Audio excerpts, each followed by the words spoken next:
જય માતાજી અને ગુડ મોર્નિંગ મિત્રો, સ્વાગત છે તમારા બધાનું મારા નવા મિની વ્લોગની અંદર। આજે આપણે વાળવાનું હતું કપામાં પાણી, એટલે સવારમાં કરી દીધી મોટર ચાલુ।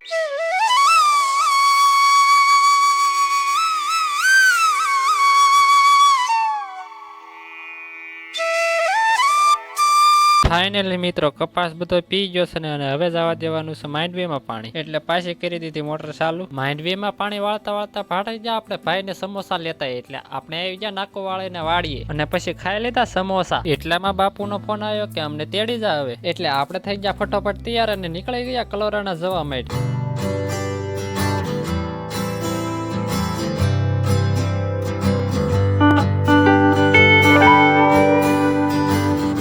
મામાના ઘેરે, અને ઘેરે આવીને જોયું તો કોઈ નતું, બધા હતા પડામાં, એટલે આપણે બોલાયા બધાને વાડીએ। આ તો બા ને બાપુ પણ વિયા આયા જસ્તન। પછી મામીને બાય બાય કરીને નીકળી ગયા ઘર તરફ। પહોંચી ગયા ઘરે અને મળશું ને